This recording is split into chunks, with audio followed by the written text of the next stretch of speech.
आप चाहो तो पुरुष को जीवन भर के लिए बंधन में बांधकर अपना गौरव स्थापित कर सकती हो, लेकिन कभी कभी पुरुष को अपने मोह पाश से मुक्त कर देना भी बहुत बड़ा उपकार होता है।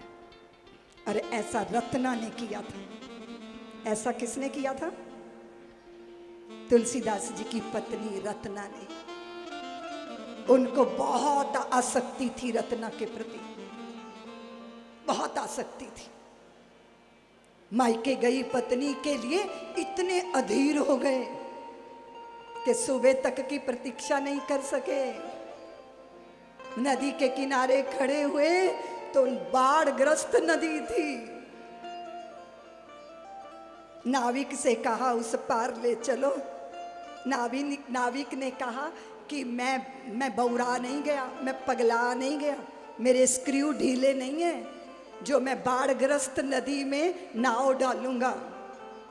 मुर्दे की छाती पे चढ़ गए थे, उस पार गए।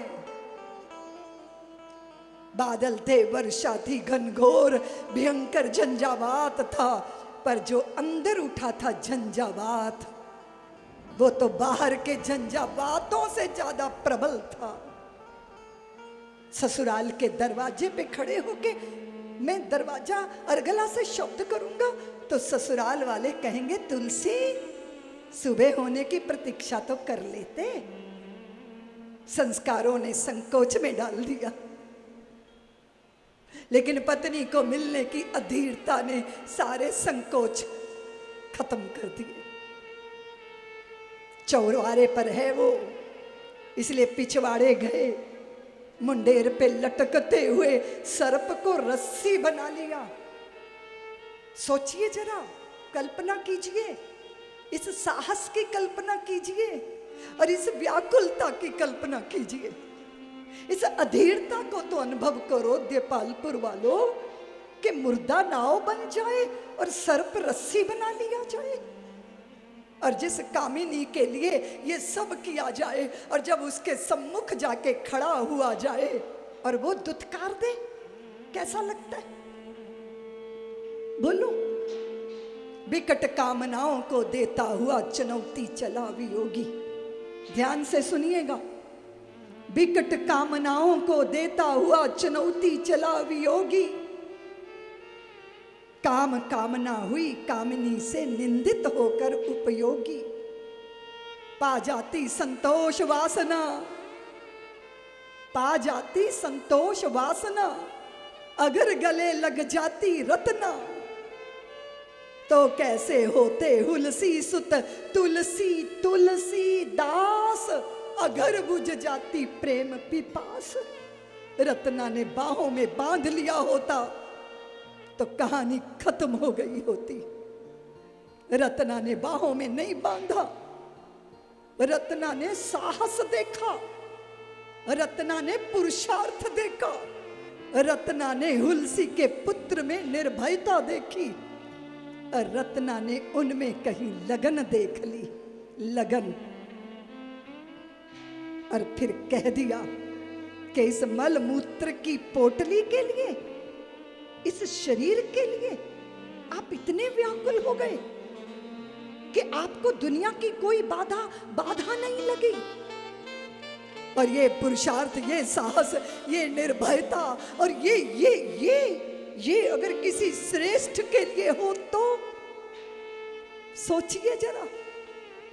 उसने कहा जैसी नियत राम पर तैसी हरि पर होए, चले जाओ बैकुंठ को बाह न पकड़े कोई। कौन दुनिया में है जो आपका मार्ग रोक सके? साधारण नहीं थी ना वो, असाधारण थी। भारत की देवियां, बहुत ऐसी देवियां हुई जो असाधारण हैं। साधारण स्त्री को तो मजा आ जाता है।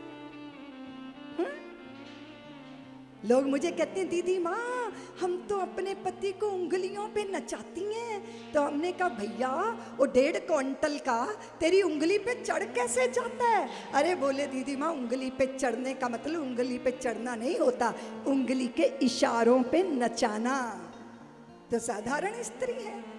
जो रूप लावण्य में पुरुष को बांध ले, वो असाधारण है जो पुरुष को अपने बंधन से मुक्त कर दे और किसी श्रेष्ठ लक्ष्य का, किसी श्रेष्ठ मंजिल का राही बना। ऐसी रत्ना पा जाती संतोष वासना, अगर गले लग जाती रत्ना तो कैसे होते हुलसी सुत तुलसी तुलसीदास, अगर बुझ जाती प्रेम पिपास। और ये बात निश्चित है कि आप अपनी प्रेयसी को पालो, प्रेमिका को पालो, प्रेमी को पालो, मन चाहे पद पालो, पैसा पालो, पेट भर लो,